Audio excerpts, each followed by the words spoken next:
Hello दोस्तों, आप सभी का स्वागत है एसआरजी ट्यूशन की एक नई वीडियो में। जैसे मैंने अपनी कम्युनिटी पोस्ट में एक पोस्ट डाली थी कि क्या हमें एनसीईआरटी के जो एक्सरसाइज क्वेश्चन उन्हें डिस्कस करना चाहिए या नहीं करना चाहिए, तो आप में से मैक्सिमम लोगों ने कहा कि हाँ हमें डिस्कस करने हैं। उसी चीज़ को ध्यान में रखते हुए आज मैं क्या करने वाला हूँ, sexual reproduction in flowering plants जो हमारा चैप्टर 2 है क्लास 12 का, उसके एनसीईआरटी के टेक्स्ट बुक जो क्वेश्चन है उन्हें डिस्कस करने वाला हूँ। वीडियो स्टार्ट करने से पहले आप लोगों से रिक्वेस्ट है कि इस वीडियो को बनाने में बहुत ज़्यादा मेहनत लगी है, क्योंकि सबसे पहले नोट्स को मैंने राइट डाउन करा है। आप प्लीज़ इस वीडियो को, अगर आपको अच्छी लगे और आपको समझ में आता है तो प्लीज़ इस वीडियो को एक लाइक दीजिएगा और ज़्यादा से ज़्यादा अपने दोस्तों के साथ शेयर कीजिएगा। और हम, जैसे आपको पता है कि 10 के सब्सक्राइबर के बहुत करीब है, तो प्लीज़ उसे जल्दी से पहुंचवा दीजिए। स्टार्ट करते हैं हम आज की वीडियो को। जो हमारा सबसे पहला क्वेश्चन है वो है, name the part of an angiosperm flower in which development of male and female gametophyte take place. आपको एंजियोस्पर्मिक फ्लावर की वो जगह बतानी है जहाँ पे मेल गैमेटोफाइट की डेवलपमेंट होती है और फीमेल गैमेटोफाइट की डेवलपमेंट होती है। जो मेल गैमेटोफाइट की हमारी डेवलपमेंट होती है, यानी पोलन ग्रेन की जो डेवलपमेंट होती है वो होती है पोलन सैक में, और जो हमारा फीमेल गैमेटोफाइट होता है यानी ओव्यूल, उसकी डेवलपमेंट होती है न्यूक्लियस में। ये हमारा आंसर है। सेकंड क्वेश्चन यहाँ पे आपसे पूछा गया है, differentiate between microsporogenesis and megasporogenesis, which type of cell division occur during this event, name the structure form during this event. सबसे पहले मैं आपको बताता हूँ माइक्रोजेनेसिस और मेगास्पोरोजेनेसिस में डिफरेंस क्या होता है। माइक्रोस्पोरोजेनेसिस में जो हमारी स्ट्रक्चर फॉर्म होती है वो होती है haploid microspore. It is the formation of haploid microspore from diploid microspore mother cell. इसमें माइक्रोस्पोर मदर सेल से माइक्रोस्पोर का फॉर्मेशन होता है। मेगास्पोरोजेनेसिस में क्या होता है, मेगास्पोर का फॉर्मेशन होता है मेगास्पोर मदर सेल से। सेकंड इसका डिफरेंस क्या आता है, जो हमारे माइक्रोस्पोर बनते हैं वो अरेंज होते हैं टेट्राहेड्रल शेप में, जो आपने केमिस्ट्री में पढ़ी है इस तरीके की शेप, और एक होता है 3D यानी पीछे में। ठीक है, तो ये हमारा क्या होता है, अरेंजमेंट माइक्रोस्पोर का कैसा होता है, टेट्राहेड्रल। लेकिन जो मेगास्पोर का अरेंजमेंट होता है वो लीनियर होता है। थर्ड डिफरेंस पढ़ते हैं हम, जो भी हमारे 4 माइक्रोस्पोर प्रोड्यूस होते हैं वो फंक्शनल होते हैं। एक माइक्रोस्पोर मदर सेल से हमारे क्या होते हैं, 4 माइक्रोस्पोर डेवलप होते हैं और चारों के चारों फंक्शनल होते हैं। लेकिन एक मेगास्पोर से एक मेगास्पोर मदर सेल से 4 मेगास्पोर डेवलप होते हैं, लेकिन उनमें से सिर्फ एक ही फंक्शन लेता है, 1 मेगास्पोर इज फंक्शनल, एंड बाकी के 3 क्या हो जाते हैं, डीजेनरेट कर जाते हैं। ये क्या हो गया, इसका डिफरेंस हो गया। इसमें नेक्स्ट क्वेश्चन पूछा गया था कि इसमें किस तरीके की सेल डिवीजन होती है। तो यहाँ पे जो सेल डिवीजन होती है वो मियोसिस होती है, ठीक है, या फिर हम कहें मियोटिक सेल डिवीजन होती है। और इसमें पूछा गया था कि कौन सी स्ट्रक्चर फॉर्म होती है। तो स्ट्रक्चर में हमारा क्या होता है, माइक्रोस्पोरोजेनेसिस में 4 माइक्रोस्पोर बनते हैं, या हम कहें 4 पोलन ग्रेन्स बनते हैं। और मेगास्पोरोजेनेसिस में क्या होता है, 4 मेगास्पोर या फिर 4 एम्ब्रियोसेक, या हम कहें ओव्यूल बनते हैं। ओव्यूल नहीं कह सकते आप, क्या बनते हैं, 4 मेगास्पोर या फिर 4 हमारे एम्ब्रियोसाइट बनते हैं। अब हम बढ़ते हैं नेक्स्ट क्वेश्चन की तरफ। Arrange the following in correct sequence, pollen grain, sporogenous tissue, microspore tetrad, pollen mother cell and male gamete. तो यहाँ पे आपको क्या है, पोलन ग्रेन की डेवलपमेंट का कुछ अरेंजमेंट दे रखा है, उसे आपको सही सीक्वेंस में लगाना है। तो जैसे हमें पता है, सबसे पहले क्या होता है, स्पोरोजीनियस टिश्यू डिवाइड होकर बनाती है पोलन मदर सेल। उसके बाद पोलन मदर सेल क्या करती है, म्यूसिस करती है और बनाती है माइक्रोस्पोर टेट्राड। वो माइक्रोस्पोर फिर क्या होते हैं, अलग होते हैं एक दूसरे से और डेवलप होते हैं पोलन ग्रेन में। उसके बाद पोलन ग्रेन के अंदर डिवीजन स्टार्ट होती है और हमारी 2 सेल स्टेज बनती है, जिसमें हमारी वेजिटेटिव सेल होती है और जनरेटिव सेल होती है। और जिसमें हमारी जो जनरेटिव सेल होती है वो हमारा क्या होता है, मेल गैमेट। अब हम नेक्स्ट क्वेश्चन पे आते हैं। With a neat level diagram describe the part of a typical angiosperm ovule. यहाँ पे आपको क्या करना है, ओव्यूल का एक अच्छे से डायग्राम बनाना है और उसके पार्ट्स को डिस्क्राइब करना है। तो ओव्यूल का देखिए जो डायग्राम है वो एनसीईआरटी में गिवन है, आप वहां से देख लीजिएगा। मैं इसके पार्ट्स को डिस्कस कर ले रहा हूं, ठीक है। सबसे पहले हम पढ़ते हैं फनिकल। फनिकल क्या है, ओव्यूल का एक स्टार्ट है जो क्या करता है, ओव्यूल को अटैच करता है प्लेसेंटा से। Region where body of ovule is fused with funicle is known as hilum. Ovule का वो हिस्सा जो फनिकल के साथ फ्यूज होता है उसे हम क्या कहते हैं, हीलम। उसके बाद हम पढ़ते हैं इंटीगमेंट्स। दे आर 1 और 2 प्रोटेक्टिव कवरिंग ऑफ ओव्यूल। ये क्या होती है, ओव्यूल की एक या फिर 2 या फिर 3 प्रोटेक्टिंग लेयर होती है। Region where integument is absent is known as micropyle. और वो जगह जहां पे इंटीगमेंट एब्सेंट होती है उसे हम कहते हैं माइक्रोपाइल, और उस एंड को कहते हैं माइक्रोपाइलर एंड। उसके बाद हम बढ़ते हैं न्यूक्लियस पे। Nucleus represent megasporangium. न्यूक्लियस क्या करता है, मेगास्पोरेंजियम को रिप्रेजेंट करता है, और इसके पास रिजर्व फूड मटेरियल होता है डेवलपिंग फीमेल गैमेटोफाइट के लिए। अब हम बात करते हैं एम्ब्रियोसेक। एम्ब्रियोसेक न्यूक्लियस में लाई करता है, मीन्स न्यूक्लियस में लोकेटेड प्रेजेंट रहता है, और ये एम्ब्रियोसेक क्या करता है, रिप्रेजेंट करता है फीमेल गैमेटोफाइट को। उसके बाद हम पढ़ते हैं chalazal end. It is a basal swollen part of nucleus from where integuments is originated.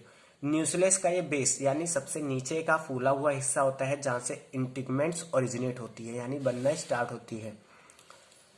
Next हम क्वेश्चन पढ़ते हैं, what is mean by monosporic development of female gametophyte. Female gametophyte की मोनोस्पोरिक डेवलपमेंट क्या है। तो देखिए, जैसे मैंने आपको बताया था कि क्या होता है जब हम फीमेल गैमेटोफाइट की स्ट्रक्चर पढ़ते हैं, कि जो मेगास्पोर मदर सेल से 4 हमारे मेगास्पोर बनते हैं, उसमें से 3 क्या होते हैं, डीजनरेट कर जाते हैं, और सिर्फ एक क्या रहता है, फंक्शनल रहता है। तो ये जो फंक्शनल एक हमारे फंक्शनल मेगास्पोर की डेवलपमेंट होती है एम्ब्रियोसैक तक, इस प्रोसेस को हम क्या कहते हैं, monosporic development. The female gametophyte और embryo sac develop from a single functional megaspore. This is known as monosporic development of female gametophyte. In most of angiosperm, out of 4 megaspore, only 1 is functional and other 3 generate। तो जैसे मैंने बताया था कि ज्यादातर angiosperm यानी 80% angiosperm में क्या होता है, 4 मेगास्पोर में से 3 मेगास्पोर डिजनरेट हो जाते हैं और सिर्फ एक ही फंक्शनल बचता है। Functional megaspore divide mitotically 3 times and form 8 nucleate 7 cell embryo sac. और जो फंक्शनल एम्ब्रियोसैक है वो क्या करता है, जो फंक्शनल मेगास्पोर है वो 3 बार माइटोसिस करता है और हमारी एम्ब्रियोसैक बनाता है जो 8 न्यूक्लिएट 7 सेल की होती है। अब हम बढ़ते हैं नेक्स्ट क्वेश्चन की तरफ। With a neat diagram explain the 7 cell 8 nucleate structure of female gametophyte. आपको क्या करना है, एक अच्छा सा डायग्राम बनाना है 7 सेल 8 न्यूक्लिएट स्ट्रक्चर का। तो देखिए यहाँ पे मैंने स्ट्रक्चर पूरी बना दी है, और कई बार क्या होता है स्ट्रक्चर की जगह इसकी एक्सप्लेनेशन पूछ लेता है कि इसकी फॉर्मेशन होती कैसे है। तो इसकी फॉर्मेशन आपको नोट्स में मिल जाएगी, ठीक है, उसमें मैंने एक्सप्लेन कर रखा है कि किस तरीके से इसकी फॉर्मेशन होती है। तो ये क्वेश्चन आप ध्यान रखिएगा, और ये क्वेश्चन इंपॉर्टेंट भी है आपके बोर्ड एग्जाम के लिए, ठीक है, क्योंकि बहुत बार ये 2 मार्क्स या फिर 3 मार्क्स में पूछा जाता है। अब हम पढ़ते हैं हमारा 7th question. What are chasmogamous flower, cross pollination occur in cleistogamous flower, give reason for your answer. Chasmogamous flower क्या है और क्या क्लिस्टोगैमस फ्लावर में क्रॉस पॉलिनेशन होता है, अपना आंसर दीजिए या अपने आंसर के लिए एक रीजन दीजिए। तो देखिए, सबसे पहले हम बताएंगे चास्मोगैमस फ्लावर है क्या। चास्मोगैमस फ्लावर ऐसे फ्लावर होते हैं जो ओपन होते हैं, ठीक है, जिनका स्टेमन और स्टिग्मा एक्सपोज होता है यानी खुला हुआ होता है। और अब हम बात करते हैं सेकंड क्वेश्चन की कि क्या क्लिस्टोग्लैमस फ्लावर में क्रॉस पॉलिनेशन होता है। तो इसका आंसर है नहीं। क्यों? क्योंकि जो क्लिस्टोग्लैमस फ्लावर है वो क्लोज रहते हैं अपने पूरे लाइफ टाइम में, और अगर वो क्लोज रहते हैं तो वहां पे किसी भी पोलन ग्रेन के ट्रांसफर होने का कोई चांस नहीं होता। Cross pollination can not occur in cleistogamous flower as flower remain closed and no transfer of pollen possible from one flower to another. अब हम बढ़ते हैं अपने 8वें क्वेश्चन की तरफ। Mention 2 strategy evolve by flower to prevent self pollination in flower. आपको 2 strategies बतानी है जिससे एक फ्लावर इवॉल्व करता है ताकि उसका सेल्फ पॉलिनेशन ना हो। तो इसमें सबसे पहला आपको जो याद हो आप वो बता सकते हैं, लेकिन यहाँ पे आपको सबसे इजीली जो मैं पुट करके दे रहा हूँ वो है डाइकोगैमी, जिसमें क्या होता है स्टिग्मा और स्टेमन दोनों अलग अलग टाइम पे मैच्योर होते हैं। एंड सेकंड क्या है, सेल्फ इनकम्पैटिबिलिटी, जो क्या है एक बेसिकली जेनेटिक मैकेनिज्म है, ठीक है। नेक्स्ट हमारा क्वेश्चन आता है, what is self incompatibility, why does self pollination not lead to seed formation in self incompatibility species. Self incompatibility क्या है, और ऐसी स्पीसीज जिनमें सेल्फ इनकम्पैटिबिलिटीज देखी जाती है उसमें सेल्फ पॉलिनेशन होने के बाद सीड का फॉर्मेशन क्यों नहीं होता। तो सबसे पहले हम बताते हैं कि सेल्फ इनकम्पैटिबिलिटी होती क्या है। It is a genetic mechanism to prevent self-pollination despite occurrence of fully viable pollen grains and ovule. ये एक जेनेटिक मैकेनिज्म है जिसमें क्या है, सेल्फ पॉलिनेशन को रोका जाता है, भले ही पोलन ग्रेन कितना भी वायबल हो, यानी वो कितनी भी एबल हो जर्मिनेट करने के लिए, लेकिन उसका पॉलिनेशन या हम कहें उसका फर्टिलाइजेशन नहीं होता ओव्यूल के साथ। The gene for self incompatibility is S gene. जो जीन होता है सेल्फ इनकम्पैटिबिलिटी के लिए उसे हम कहते हैं एस जीन। अब देखिए क्या होता है, एस जीन की ना एलिलीज होती हैं S1, S2, S3, ठीक है। तो अगर इन तीनों में से अगर कोई एक एलिली दोनों यानी पोलन ग्रेन और स्टिग्मा में प्रेजेंट होगी तो वहां पे जो पोलन ग्रेन है वो अपनी पोलन ट्यूब नहीं बना पाएगा और जिसकी वजह से आगे क्या होगा, पॉलिनेशन नहीं होगा। If similar allele is present in both pollen grain and stigma the pollen grain does not form functional pollen tube for carrying male gamete to ovule. Means अगर एलिली एक जैसी हुई स्टिग्मा और पोलन ग्रेन में तो वहां पे pollen tube का फॉर्मेशन नहीं होगा, जिसकी वजह से मेल गैमेट ओव्यूल तक नहीं जाएगा और फर्टिलाइजेशन नहीं होगा। फर्टिलाइजेशन नहीं होगा तो सीड नहीं बनेगी, ठीक है। अब हम पढ़ते हैं 10th क्वेश्चन जो है, what is bagging technique, how is it useful in plant breeding programmes. Bagging technique क्या है और इसका प्लांट ब्रीडिंग प्रोग्राम्स में क्या यूज होता है या क्या महत्व है।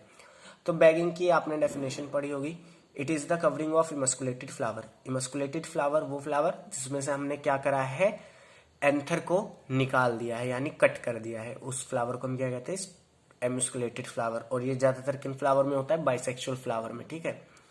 तो क्या करते हैं, जब हम इमस्कुलेटेड फ्लावर के जो स्टिग्मा है उसको एक बैग से ढक देते हैं ताकि उस पर अनवांटेड पोलन ग्रेन्स आके जर्मिनेट ना करे, उस टेक्निक को हम क्या कहते हैं, बैगिंग। और इसमें क्या होता है, अब इसके आगे का प्रोसेस पढ़ते हैं हम कि कैसे प्लांट ब्रीडिंग में हेल्प करता है। When stigma of emasculated flower mature, the bag are removed. Stigma are dusted with pollen grain of desired male plant.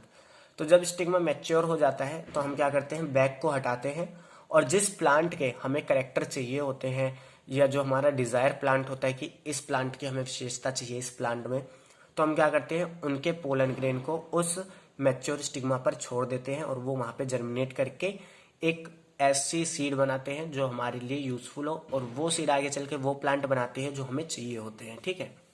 सो आज की वीडियो में इतना ही। आज की वीडियो में हमने 1 to 10 क्वेश्चन डिस्कस करे। नेक्स्ट वीडियो में हम पढ़ेंगे 11 से हमारा जो 18 नंबर तक क्वेश्चन है उन सबको। सो अगर आपको वीडियो अच्छी लगी हो तो प्लीज़ इस वीडियो को लाइक करिएगा, कमेंट करिएगा, ज़्यादा से ज़्यादा शेयर करिएगा अपने दोस्तों के साथ। और अगर आप हमारे चैनल पर नए हैं तो प्लीज़ हमारे चैनल को सब्सक्राइब भी कीजिएगा। सो मिलते हैं नेक्स्ट वीडियो में, तब तक के लिए थैंक्स फॉर वॉचिंग।